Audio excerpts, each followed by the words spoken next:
Thank you. I would like to thank the Secretary General for being here.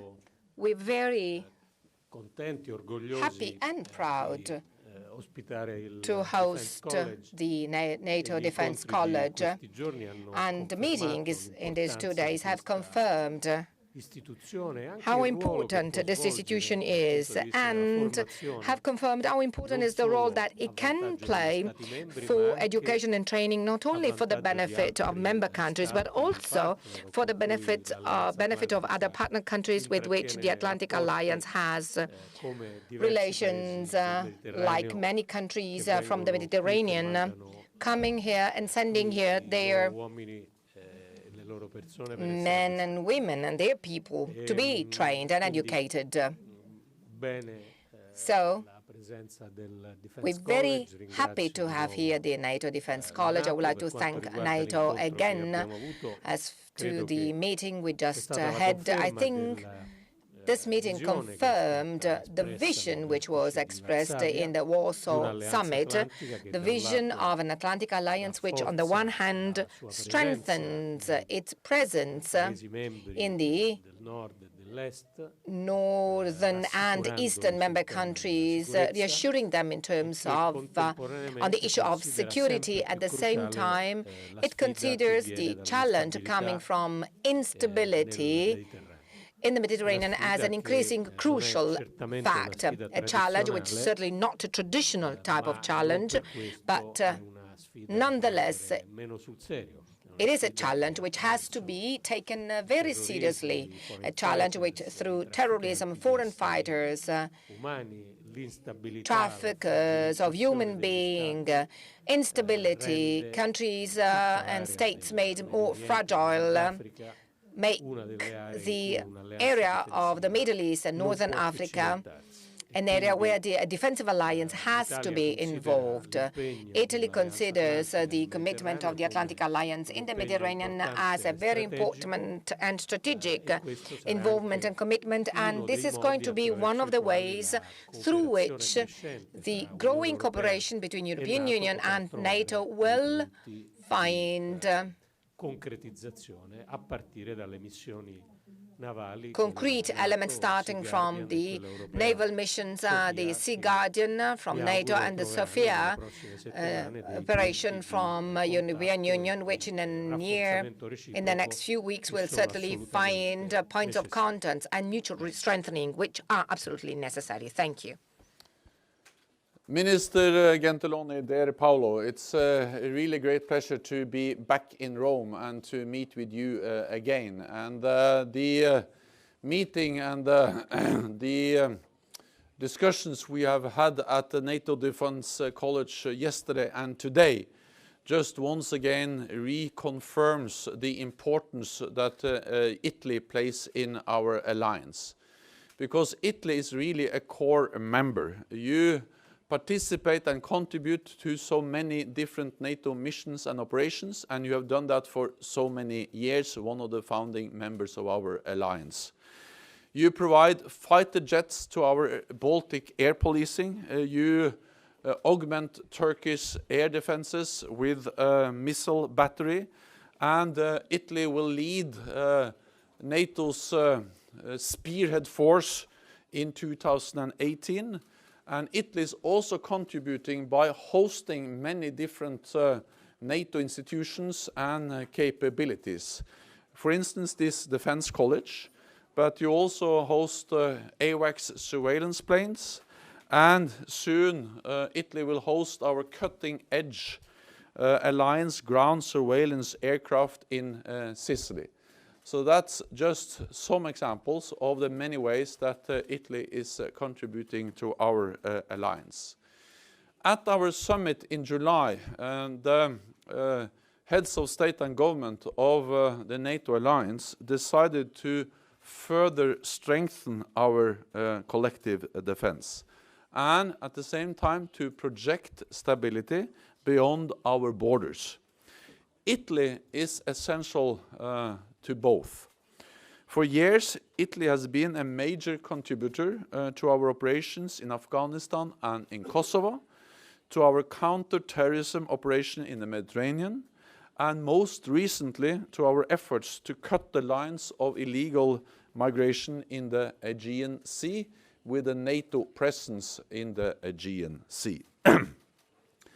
And I trust Italy will be part of our efforts when we increase our presence in the central Mediterranean. At the Warsaw Summit, we launched Sea Guardian, our new maritime operation.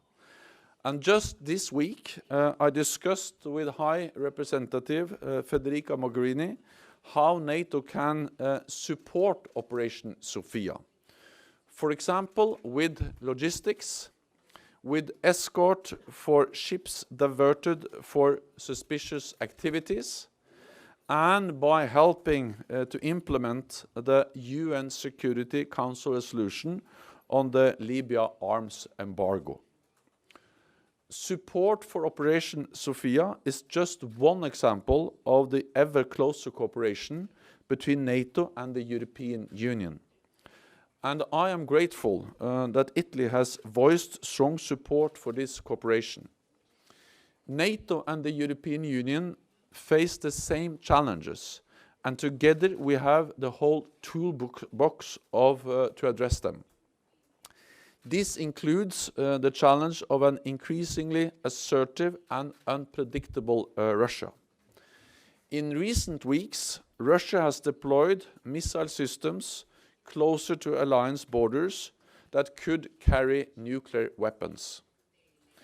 This is part of a pattern of large-scale military activity and exercises close to our borders. Allies are deeply concerned about this behavior. We will continue pursuing our policy of strong defense combined with political dialogue. NATO's mission is to keep our allies safe, but we must prevent accidents or miscalculations from spiraling out of control. Russia also continues to bomb Aleppo and support the Syrian regime. Despite terrible toll in human lives and suffering, and despite the strong objections of the international community, we must find a way to overcome the current stalemate in Syria. And the first step to achieve this is to return to the negotiating table. So I hope that the talks in Lausanne and London this weekend will find a way forward to resolving the crisis, with a real cessation of violence and resumption of humanitarian aid. Syria is the source of many of the security challenges coming from our southern neighborhood. So we also discussed how NATO is helping our partners in the Middle East and North Africa to build up their own defense capacities. Because when they are more stable, we are more secure. This will also reduce illegal migration. So I thank once again Italy for contributing to all these efforts and for the close cooperation we have seen for so many years inside the alliance with all the allies, and Italy is a core member of this unique alliance. Thank you, Paolo. Thank you. We have time for a couple of questions. Can I see who wants to know? Yes, first one, Aska, please. Buongiorno, Corrado Caputo, Asca News. Good morning, Corrado Caputo, Asca News. A question to Minister Gentiloni. This morning, the Secretary General, NATO Secretary General, talking in an interview to the press, has debated a twofold commitment by Italy for security at the eastern borders of Europe facing Russia and as leading nation of the ultra-rapid deployment force. So I would like to ask the Minister, which are the elements or details of this commitment, and considering the words of Moscow, which has considered that initiative as a destructive policy, do you think dialogo che la NATO sta facendo, cercherà di fare nelle prossime settimane con la Russia. that NATO is trying to establish in the next few weeks with Russia. Thank you. Ma direi che le decisioni I would say that the decisions di cui ha parlato anche Jens Jens has mentioned during an interview this morning sono decisioni che abbiamo preso decisions which were nei mesi made scorsi in the past few months, and which durante we il had vertice announced di also Varsavia. during the Warsaw Summit. L'Italia ha Italy sempre has dato il suo always contributo given its contribution a un'impostazione to di an approach rafforzamento aimed at dei nostri assetti strengthening our difensivi defensive nei paesi del nord e dell'est dell'Alleanza setups in the northern Abbiamo and partecipato- eastern countries partecipiamo of da the tempo, Atlantic per esempio, Alliance. alle We've been missioni di participating for a air long policing time nel in the Baltico air policing e missions in the parteciperemo Baltic Sea, nei and we will prossimi mesi participate in con, the next few months 140 with uomini, una compagnia in 140 Lettonia men ha in Latvia. la forza NATO a We guida will canadese participate che lì in viene the NATO force dispiegata. under Tutto Canadian questo leadership, non which fa is going to be parte deployed di una there. politica This is di not part and aggressione nei parcel of confronti a policy of della Russia, ma fa aggression parte di against Russia, but it's part of a policy of reassurance and defense of our borders as Atlantic Alliance. Among other things, these decisions have no impact on the line of dialogue that Italy has always proposed and which shares with NATO, because dialogue can and must run parallel with clear signals of reassurance that to our allies who feel at risk. So much so that the meetings for carrying on the dialogue have continued even after these decisions had been made and announced even before the Warsaw Summit. Thank you. Second row, Agencia Nova. I have a question for both about the Operation Sea Guardian. My interest is about which kind NATO have with the government of Libya for this operation, and what about in terms of result in future about this? What do you expect from this operation? Sea Guardian is a maritime security operation which NATO has decided to establish in the Mediterranean. And this operation will have many different tasks.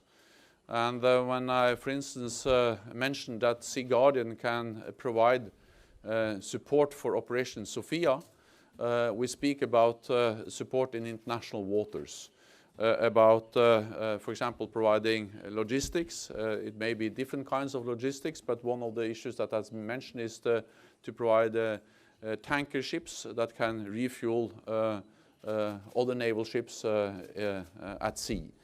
When we speak about the task of escort ships diverted for suspicious activities, that may be, for instance, as part of the implementation of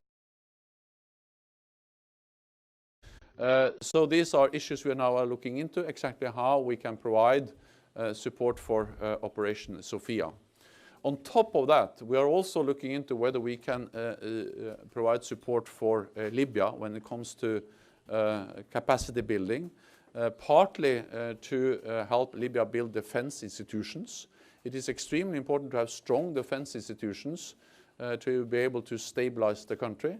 Of course, Libya need to train forces, but they need also the institutions which can make sure that the forces are used in the best possible way. NATO is looking into what we can do when it comes to building institutions. We are also ready to help Operation Sophia in helping building the capacity of the Libyan Coast Guard, but that is something that will happen if so requested by the Libyan government, and if that can complement the efforts of the European Union and Operation Sophia. So what we do will complement the efforts of the European Union. Yes, I just want to add, aggiungerei I'd like to add from the Italian side, you do know that Operation Sophia is an operation, the main goal of which in this stage is to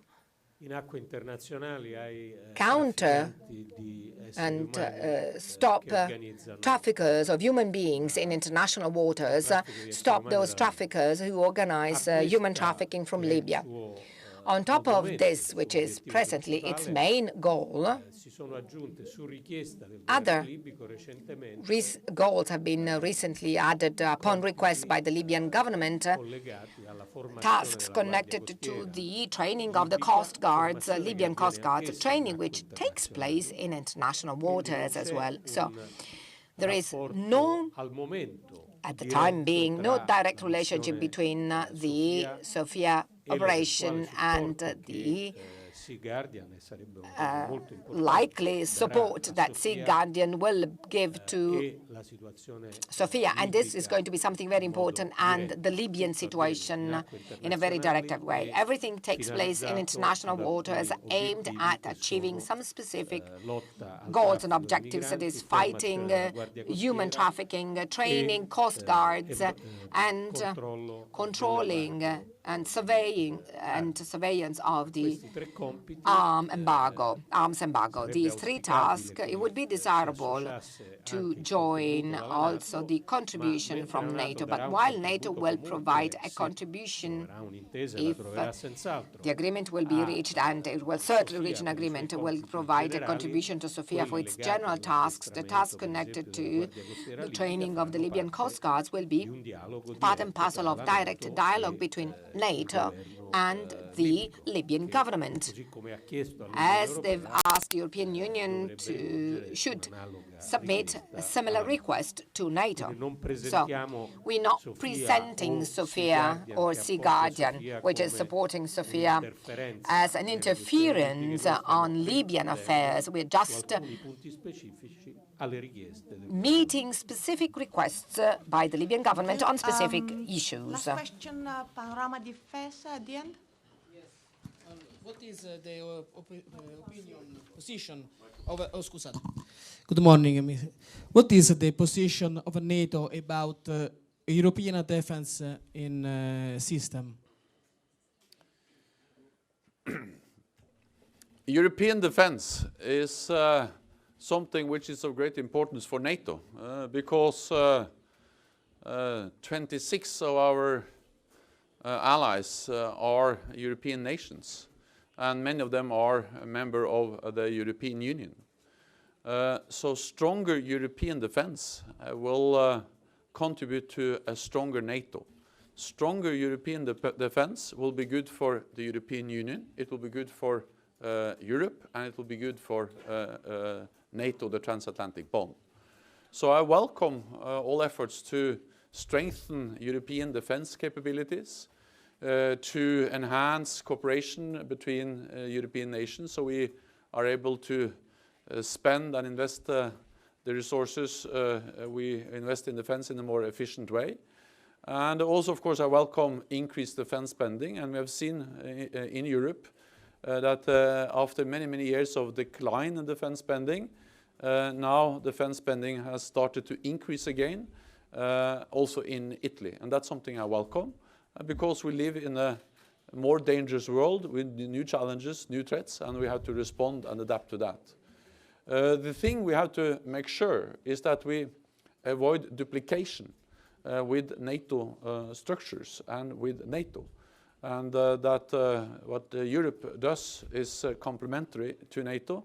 And I'm very much assured by very strong statements from Paolo, from Minister Gentiloni, and from many other European leaders, that this is not about establishing something which is an alternative to NATO, but this is about strengthening European defense as part of strengthening transatlantic cooperation. And that I welcome very much. Thank you very much. Thank you for coming to the NATO Defense College today, and have a good afternoon.